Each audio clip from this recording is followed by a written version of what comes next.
Do you really need to slow down on your easy days? Welcome back to the Run for PRs podcast, where we help you achieve your running goals and become the best runner you can be. I'm your host, Victoria Philippi, and today we're tackling a topic that might surprise you: why slowing down on your easy days is absolutely crucial for reaching your running potential. Now, I know what you're thinking: slow down, but I want to get faster. And that's exactly the point. It may seem counterintuitive, but running too fast on your easy days is actually holding you back. It also can lead to burnout and even increase your risk of injury. Think of it like this. You wouldn't all out sprint during a marathon, would you? Of course not. You'd pace yourself, conserve energy, and strategically push when needed. Well, your easy runs are kind of like conserving energy in part of your training. They allow your body to fully recover, build strength, and prepare for those harder workouts where the quality sessions are really at for pushing your limits. Today, we're diving deep into the science and strategy behind slowing down. We'll explore 6 key reasons why embracing those easy paces is essential for your long-term success in running and how to actually do it, even when that little voice inside of your head is telling you to speed up or you feel like you're out of control in terms of your pacing. All right, let's get into these 6 key talking points. So first, just diving in, I know this is so counterintuitive for people, but the first point here is that recovery is key. And maybe you listen to other sports-related podcasts or you've done your research with sports-related topics in the past. And one thing that you will probably hear right away is that you can only improve as much as you can recover from. So recovery is actually where your adaptations are happening. So yes, of course, you need to have the high stress, you need to have the hard running days, but if you're not able to recover from those running days, you're not actually going to be able to reap the benefits of them. So a lot of these easy runs and recovery runs promote recovery by increasing the blood flow. It helps flush out waste products and it prepares your body for the next hard effort. So let's say you're someone that's running 6-7 days a week, or you've seen someone do maybe run streaks and you're wondering, how can someone run that frequently? Well, the answer lies in the fact that some of their runs during the week are actually just recovery runs. And so I'm not saying that that's a full rest day for that individual, but they're running at such an easy effort that it is almost the equivalent of a walk to someone else that's maybe not as fit cardiovascularly. So this is really key because sometimes we see athletes who are running really high mileage, right? And we're wondering, how on earth can they do it? But they're able to do it because they slow down enough on their easy days that it doesn't completely destroy them. And I think that's where a lot of runners go wrong, is they don't allow themselves to go those extra slow, relative to you, paces on your easy days. And then we sometimes label ourselves as, well, I can't run high mileage, or I'm not a high mileage runner. But I challenge you to ask yourself, have you ever slowed down 4+ minutes per mile slower than your 5K pace? Have you ever done a run that's a true recovery run? Yeah, this is a fun topic because when you hear the word recovery, a lot of people, I think rest right off the bat. But we're not talking about a complete rest day. We're talking about slowing down, running, like you said, 2-3 minutes per mile slower than 5K pace. And a lot of times, if you've been running for many years, you may have taken a complete rest day before, gone for a run the next day, and felt a little bit off or just not that great. But think back to a time where maybe you did an easy run and then the next day you felt great, right? So sometimes by actually moving and promoting that blood flow, you're going to feel a little bit better. And so there's a reason why, we want to maybe run the day before, like a lot of times there's like shakeout runs, right? The day before a marathon, or people do strides the day before a faster race, so that you're kind of getting things primed and activated. You're not just completely sitting there allowing the blood to like not be flowing at all. So a lot of times that blood flow does promote the active recovery and the healing.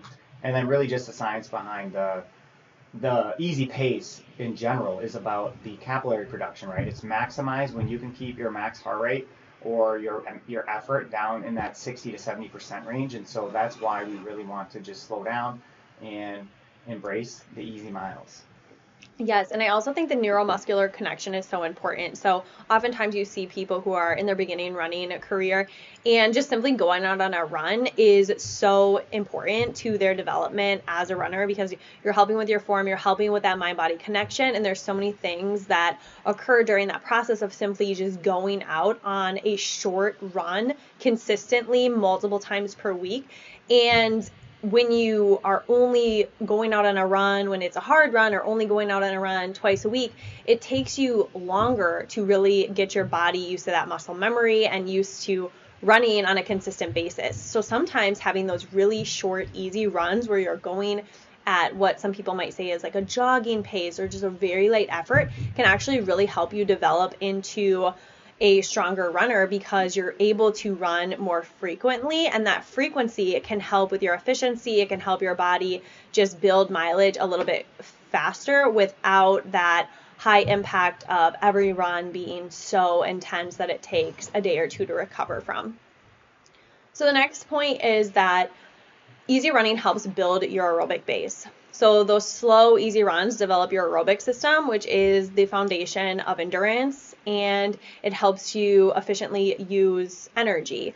A lot of people, like I mentioned before, will sometimes do more of a gray zone run. And so what is the gray zone?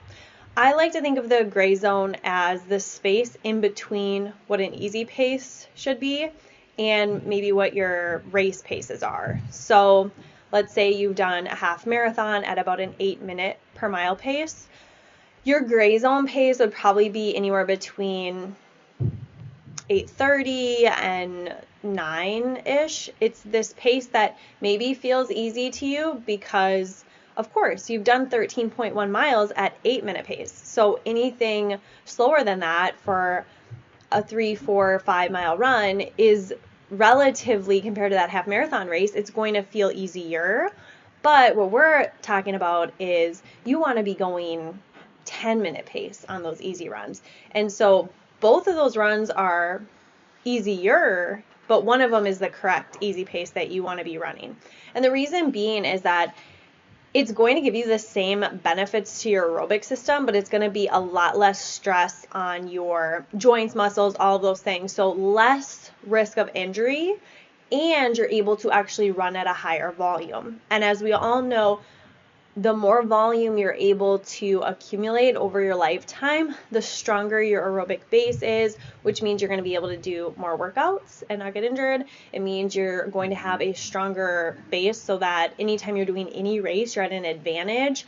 A lot of people, they think volume isn't that important, but really it compounds over time. So the more aerobic volume you're able to do, almost the better, right?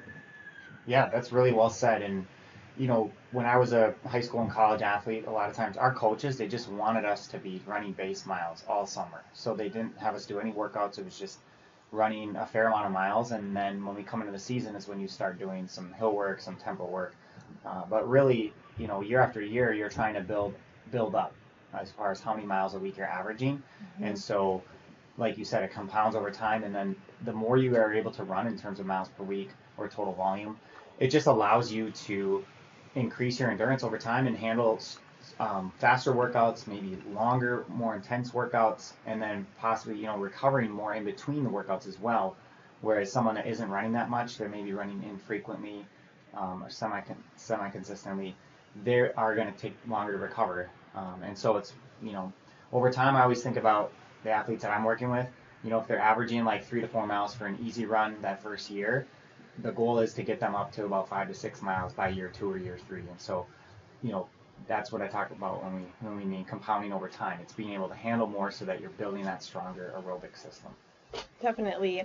And preventing the burnout and injury. So diving into our next point is that when you're able to run at these slower paces, it does help you prevent burnout and overtraining.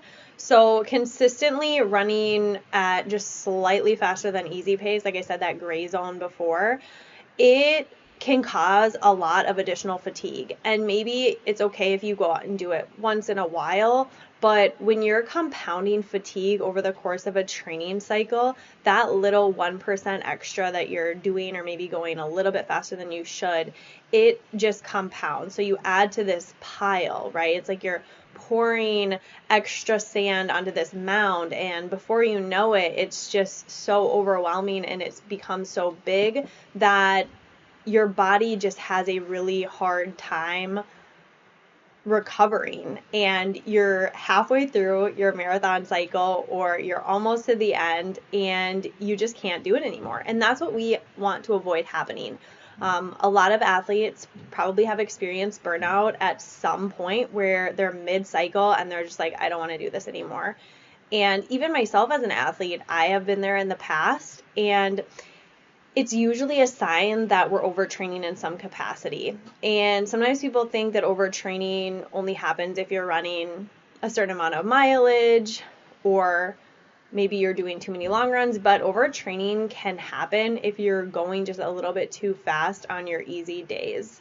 And if you just slowed down a little bit more and you would have been a little bit more conscientious about, okay, I'm going to really keep my easy days easy, keep it in zone 2, monitor my heart rate, those sort of things, it can really prevent a lot of these negative things that happen later on in the training cycle. So I also think it's difficult because when you're in the beginning of a training cycle and you're running at that slightly too fast, easy pace, and you have this range in your head, and it's almost like this mental game of, this is my easy pace. I always run 9 minutes per mile. I never go any faster than 9:59 pace per mile on my easy runs.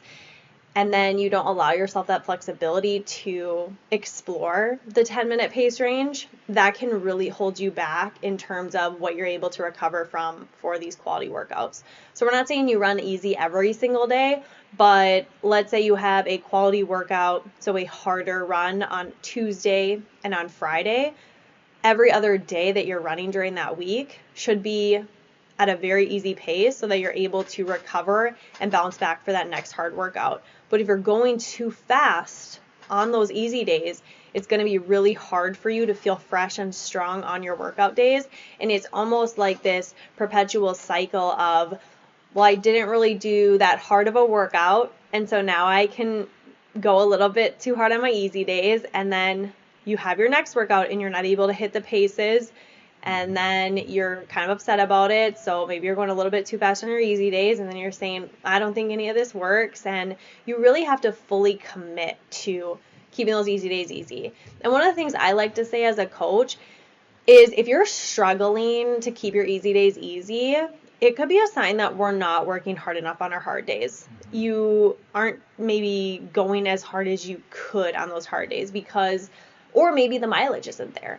Right. Because if you feel that fresh after a hard workout where you can push the pace, or you feel that good the day before a workout where you're going super fast, maybe that's telling me these workouts aren't hard enough, because you should be a little bit intimidated by what the workout is the following day, that you're a little scared when you go out on that run the day before because, you don't want to burn the legs too much because tomorrow is a very hard day. But if you're looking at that workout thinking, oh, that's easy, whatever, I can go whatever pace today because I know I'm going to nail those workout paces, then it's almost like this perpetual cycle. So sometimes I'll just amp up the volume of the hard workout, or we maybe increase the paces, we do a time trial. It really depends on the athlete. Sometimes we have to increase the mileage. There's a lot of factors involved. Yeah, I mean, you dissected it very well, so I'll add a few different angles to this topic of like preventing burnout and overtraining and just really embracing the easy pace, because for a lot of people, it is a huge process to learn how to slow down. And so, really relying on maybe looking at the pace on your watch or looking at your heart rate and making sure it doesn't get over a certain number would be a good way to start to help keep yourself accountable. But like you said, just not being stuck to always running some certain pace that you think you have to. Like, it's okay to go slower, especially summertime. It's hot, right? It's muggy. So really just listening to your body. And in terms of like people feeling burnt out, a lot of times it's during a training cycle because they've increased their mileage and their total volume and intensity. And so it's really important that we think about this from how do we prevent burnout during your off season and preseason. Your mileage has to be there, so that means you have to be doing a lot of easy running and be kind of close to where you're going to get to mileage wise, so that as you start doing workouts, your body can handle it and you're not feeling burnt out. Definitely. And the fourth point is that running at an easy pace really does improve your running economy. So running at these easier paces allows you to develop a more efficient stride, conserve energy, and run for longer distances. I know some people have made the comments before that when they run at an easy pace, that their form is different or it feels weird or something along those lines. But we all know that if we've ever done a race and we've gotten race pictures back, we sometimes notice later on in the race that, wow, my form is really breaking and falling apart.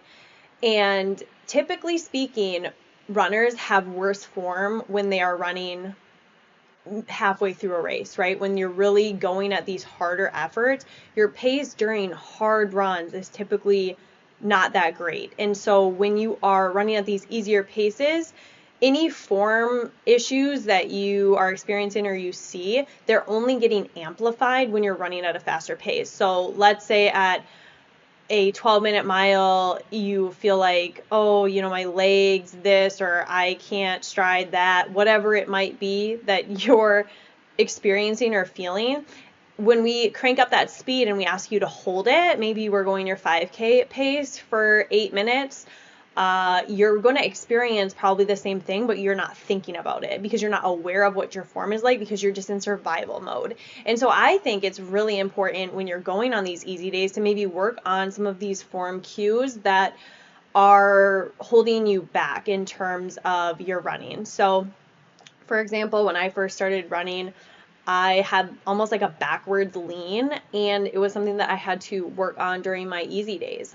And we can use this for other sports, right? So we're really into triathlon right now. And when it comes to swimming, I'm not able to work on my swimming form when I'm going fast because I'm trying to go fast and I'm just doing whatever form my body is physically naturally doing because you're working so hard just to keep the pace. But when you go on a really easy swim, you're able to work on your form a little more because you're more aware, you're more conscious of how your body is moving because you're more relaxed. And so I think when we're feeling, oh, this is kind of awkward, that's telling me we have room to improve maybe on your form and work on some of those cues during your easy days so that you feel a little bit more fluid, because any weird things that are happening when you're going really slow, I can guarantee you are happening at faster paces. You're just not as aware of it because you're fighting for your life out there. Yeah, this is an interesting one. A lot of times people think there's a lot they can do to improve their form, or that maybe their form isn't great. Mm-hmm. So they maybe worry about it. But I think the biggest thing you could do is just maybe be aware, like if there's something you're doing major that's wrong, Right. like you're swinging your arm way too far or something like that, or your foot is constantly getting kind of coming out to the side or something like that. That could be something to be aware of. But like you said, when you're running slower, it's easier to be mindful of that and try to work to correct that. But I think over time, the more you can run, eventually your form just becomes more efficient. So it's, you use the example of swimming as one. And when I think about biking too, on the trainer, a lot of times the goal is always to keep your cadence between like 80 to 90 RPMs. And it doesn't really matter the pace you're going. So it's sort of similar with running too. Like your cadence should be similar when you're running easy versus running fast, but really your form should look very similar as well. And so the more you can practice it, running easy and then running like a moderate pace effort, I think that will translate over into having good form. And our coaches, they'd always have us do strides, not necessarily for speed, but just for good running form. And that I thought was very helpful to me, because we would just focus on kind of running tall, staying loose, not running tense. And I really liked that because it made me more mindful of it as I was going through college and stuff. So Yeah, definitely strides can be huge when you're trying to work on your running form. And I like about strides is that it's only, 15 to 20 seconds, Right. and then you get that full recovery in between. So your form typically doesn't really break until maybe the last second or two of the stride if you're going really hard. So the fifth point is that when you're running at an easy pace, it does help strengthen your muscles and tendons. So easy runs gradually are able to increase the load on your musculoskeletal system while you're running. And when you're able to run more volume, run more days per week, you are just more resilient and you're less injury prone. So whenever someone is saying that they're running 60, 70 miles a week, you know that they're almost in this sweet spot where they're able to run super consistently. And that is going to be one of the things that makes them resilient when it comes to injury prevention. I find that people that maybe are a little bit less consistent with their running, maybe they have multiple stretches throughout the year where they're taking the entire month off, or they have maybe a couple months where they're doing 30, 40 miles a week, then they have 1 month where it's like 10 miles a week, and it's just a little bit more inconsistent.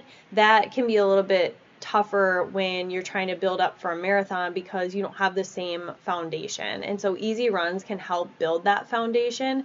And where I think some runners go wrong is that they try to hold these 30 miles a week with runs that are a little bit too fast on their easy days, and then they feel kind of gassed. They feel like they can't sustain it, and then they dip back down to maybe 15, 10 miles per week because that feels better to them. But if you were just to allow yourself to go a lot slower on your easy runs, it would feel pretty sustainable for you to run more consistently. And I know this because I've made this mistake in the past. I used to be that person that ran in the gray zone a lot. So let's say my half marathon pace back in 2016, when I really had this issue, was probably 6:45 per mile. All of my easy runs were between like 7:20 and 7:50. So I was going between like 30 to 60 seconds per mile slower than my half marathon pace. And that did take a toll. I saw regressions in fitness, and it was just a really big struggle. And I did reach almost like a breaking point where I was like, I don't think I can do this anymore. It's like I almost wanted to quit running, but I think I got into a headspace postpartum after my first child where I was like, I'm just going to go whatever pace is easy for me and whatever that may be. And so I was going slower than I'd ever ran on any easy runs, even when I was in 2-hour half marathon shape. Like I'm going even slower than I ever had in my entire running career. And in that time period, I was able to take my marathon time from 3:14 all the way down to 2:54. And when I did that, there were runs where I was running with some clients and we were going 10:30, 11:30 pace for some easy runs. But during those weeks, it's like I was running 80, 90 miles a week. And the only reason I was able to do that and feel so good is because I let myself go whatever pace was appropriate on my easy days, and then I was able to actually incorporate these hard running workouts. Where back in 2016, I didn't even have the energy to really do hard running workouts, and almost every hard running workout was lackluster. I always kind of felt flat, one speed. I felt like I had reached my peak. But then when I switched things up and started really polarizing my training with really easy days, like the 10, 11 minute pace, and then these hard days where I was going in the low sixes for all my workouts, I felt a lot stronger. And I think, again, it's all about those easy miles because they do add up over time. They increase your strength, and there's a lot of confidence that goes into standing at the start line of a long distance race, knowing that you run so much mileage because you know you can go the distance, and it is really muscle memory. Your body does respond to the specific training, and I think it's really important to explore slowing down to see what is my true weekly mileage sweet spot, and not assuming that, well, I can only handle 20, 30 miles a week because whatever reason, when in reality, let's look at your easy runs. Could we slow those down a hair? And could we increase? If people are open to increasing, if that is your goal. I'm not saying that you have to run high mileage, but I'm saying if you feel like you're at a plateau where you're labeling yourself with these things and you don't really want to be in that boat, maybe there are other options to explore. Right. It's, really important that if you're going to increase easy mileage, that you do so gradually, right? Because you want your body to adapt to it, and there's that fine line between strengthening your muscles and tendons and then having it be just a little bit too much, and then it's like considered a flare-up, and then that results in injury that takes you out, right? So you have to be really mindful of when things are starting to feel a little bit not right. That's sort of like your body's alarm system to take care of the issue. So spend some extra time foam rolling or addressing through strength training, or getting into PT for some treatment. But really, it's these easy runs, I look at it like almost as a small deposit in your bank account. So however you want to frame it up, like an easy run could be $5, and then workouts are $50, but it will add up over time. And so if you can just be consistent with it, I think that's really the key. And then down the road, you're going to have a pretty good balance there. So. Definitely. And the last point, or sixth point for the benefits, is that it enhances your mental fortitude. So embracing these easy runs really does teach patience, discipline, and the importance of listening to your body. There are just so many benefits to allowing yourself to go slow. And one thing I don't think that's talked about enough is that distance running is boring, and that's part of it, right? Being okay with being bored out there, being okay with thinking, wow, this is kind of a waste of my time. Like, these thoughts are normal to pop up in the training, and it's really how you combat those thoughts. And those same thoughts are going to, not the exact same, but you're going to have similar thoughts during your race. Your body is trying to get you to stop. It's trying to get you to give up, conserve energy, all of these things.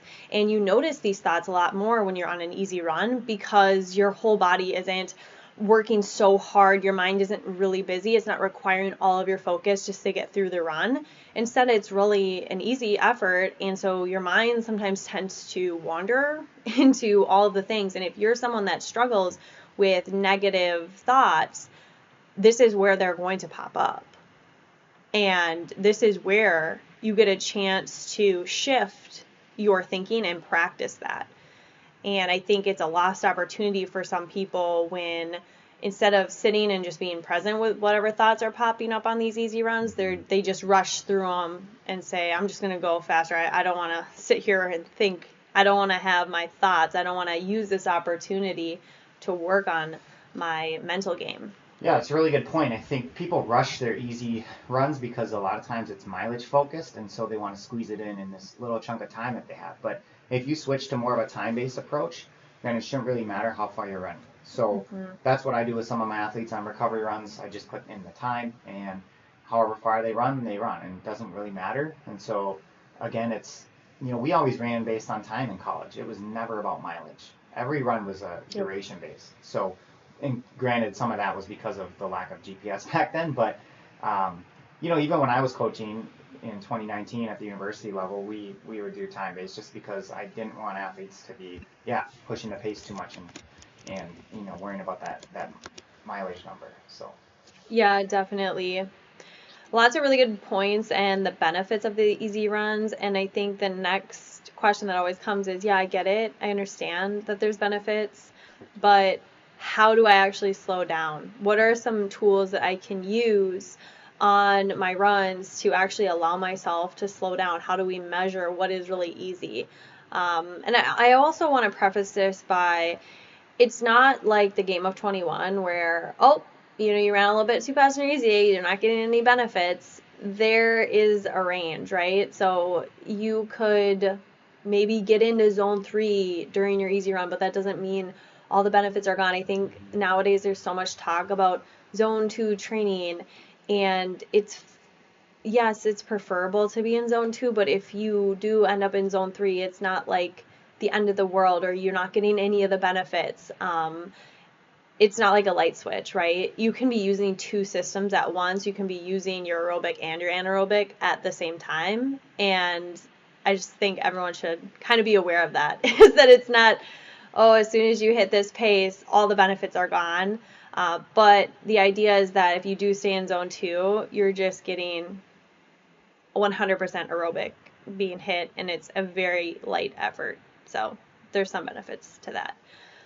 So one of the ways that you can assess if the run is easy is doing the talk test. I think back in the day when I first started running and we ran in college when I joined the team, that was like the main one, is if you could talk and have a conversation. I do find that this is kind of, I don't know, it's not the greatest way because you can have a conversation with someone and not be doing much of the talking. Well, we would talk during the first mile of some of the races if we're running as a pack. Right. So, you're in a tempo pace. But, right, it's... And then there's like the person you're running with maybe is more fit than you and you're doing less of the talking, they're doing more. But you are able to talk, you're getting a few words in. I think that the conversation should be like you're able to almost talk in complete sentences like we are on the podcast almost. Like a full sentence you should be able to say, maybe with a slight break.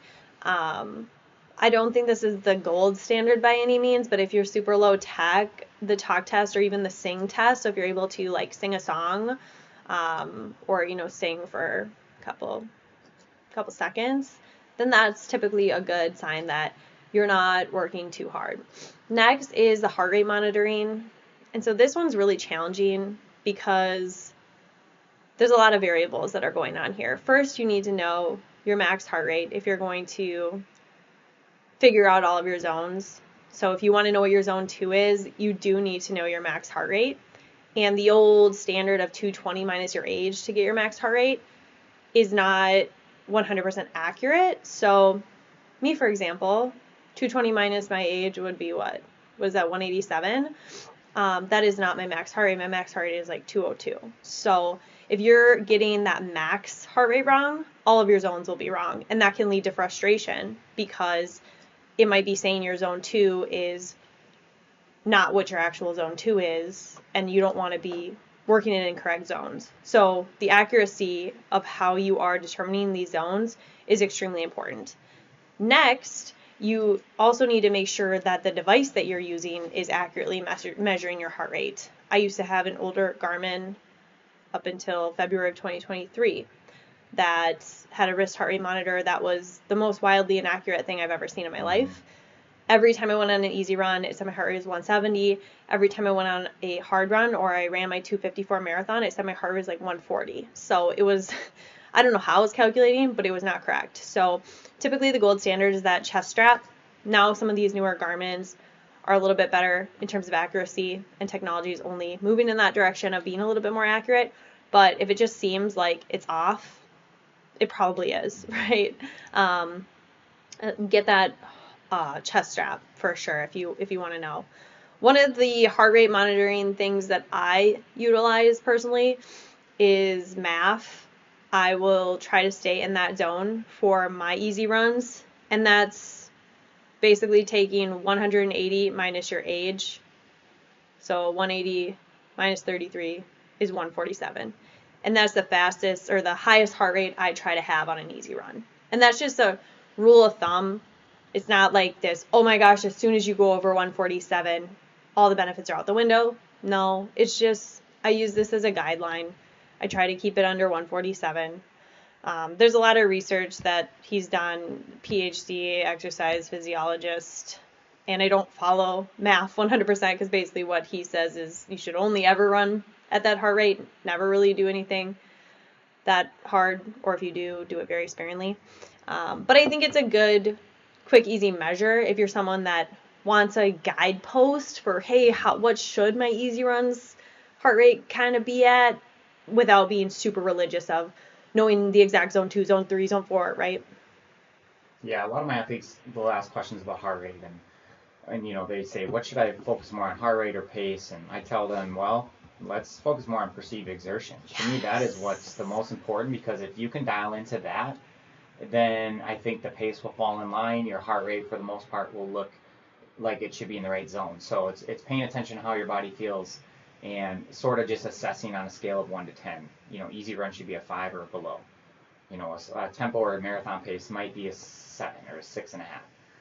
Threshold work might be an 8, and speed work could be a 9. So when you're racing, depending on the distance, anywhere from 8 to 10. So it's just about running relaxed, comfortable, and keeping the effort really low. And obviously when you come up to like a hill, that might be like a 7 or an 8 if you have to climb a hill during easy run. That's fine. But then allowing that heart rate to come back down, the effort to return back down so that it doesn't stay elevated for longer periods of time.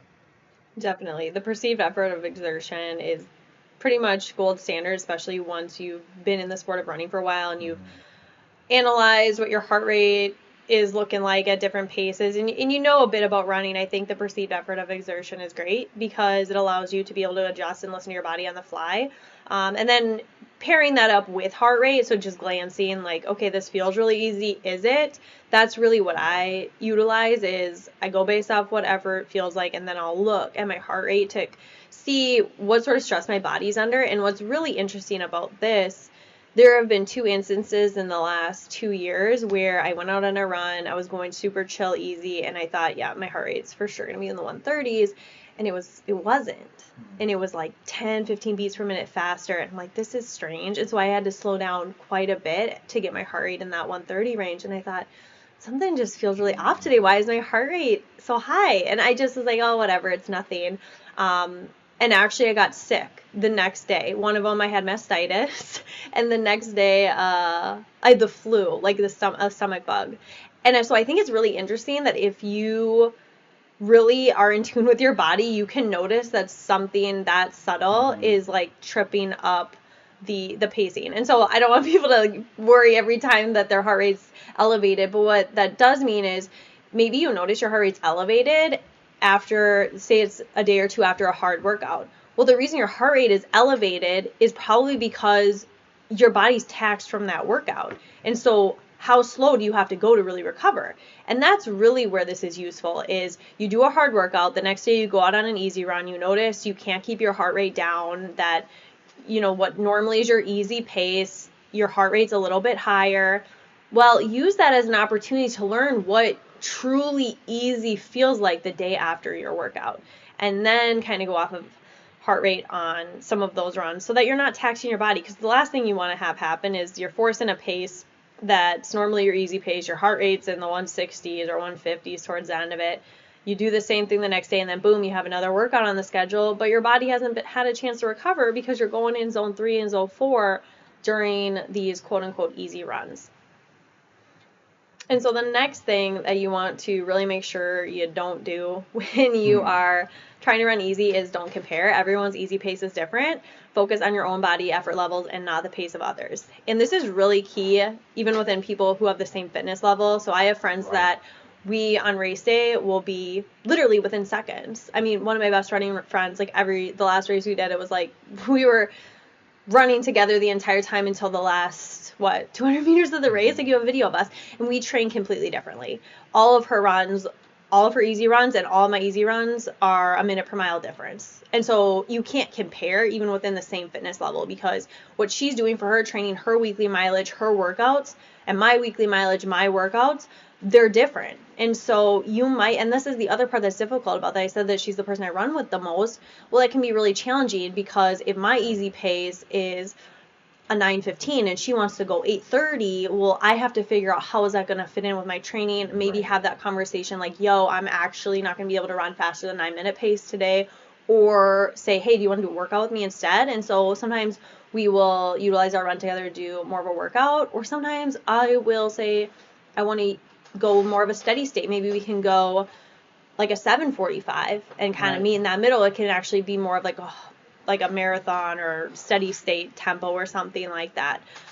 Or, you know, sometimes you sacrifice. Sometimes you just go out and run with your friends, whatever pace they want to run, and you just know that it might take you an extra day to recover from whatever workout it is, or keep it shorter so you're not doing like 12 miles at a little bit faster than your easy pace. And also, don't compare. I think sometimes in the past, I have even done these things where I say, oh, I see this person on social media, they run this pace for their long runs, or they run this pace for their easy days. If I just do that, then I can run the same race pace that they do. That's definitely not the case either. Do not get caught up in that trap. Some of the best runners run really slow on their easy days in comparison to their race pace. And so do what works for you. Right, yeah, I'm guilty of that. I used to see people with similar PRs as myself, and I'd see how much faster they're running on easy long runs. And so then I started running my long runs a little too fast, thinking that's what I had to do. But really what would have been better for me was to slow down so that I could, you know, feel better during the week and handle maybe higher volume or more quality workouts, because I was just too beat down from those long runs. And so, yeah, it's really about understanding everyone's body's different, and whatever you feel like is your journey in terms of like building towards where you want to go, you can't compare that to other people. So definitely. And just embracing the process. So shifting your mindset to view easy runs as valuable training sessions and not the quote unquote junk miles that sometimes you hear about. And some ways that I've tried to utilize my easy runs, like I mentioned before, it can be really hard out there. It's boring, right? Having to get up and run for an hour easy pace, you got a lot of thoughts going on, like, this is a waste of my time, why am I doing this? There's always that voice. And so instead of sitting there trying to battle that constantly 24/7, I will utilize that time as more of like a personal development opportunity of, okay, I can listen to a podcast, I can listen to an audiobook, and trying to just be really mindful about how I am using that time. Maybe that's creating a mental picture of what your day is going to look like during that easy run and focus on something else. And I think that's going to be the best way that you're able to utilize those runs and not see them as a quote unquote waste of your time, because oftentimes people, they'll say things like that. They'll say it's like a waste of their time and I don't have time for that. And I agree that yes, it is a time commitment. And everyone would agree that training for a long distance race is a really big time commitment, but you can really utilize those hours of doing the easy runs and multitask during them more so than you could a workout day. So finding that space where you're able to learn something and grow during those easy runs. Another way that I shifted the process was finding people to run easy with. So there have been clients that I've gone out on runs with. I've had maybe meetups, like social hours with friends, and that's really where I'm getting some of those times to catch up with my friends, right? So inviting them out on a run, or maybe it's someone that normally you don't run with because they're slower than you or they don't really run that much. Well, maybe utilizing that time to ask if they want to go on a run with you, because maybe they would love it and maybe it would help you slow down more on your run. Sometimes I go running with my mom and she runs a marathon 2 hours slower than me, but we go out and we go chill pace and she loves it, right? Or there's like clients that I run with. And so if you're really into running, I'm sure you could find someone to run with who would kind of check that social box, and you can actually help them with their own running, because we get messages all the time of people wanting to get into coaching, wanting to get into the coaching space. And one of the best things you could do is just, do you know of anyone that is maybe a little bit slower than you that you could actually help with their running? Maybe you could run with them. And so it would not only benefit them, but it would also kind of benefit you at the same time. So just embracing the process and changing your mindset on things can really help go a long way.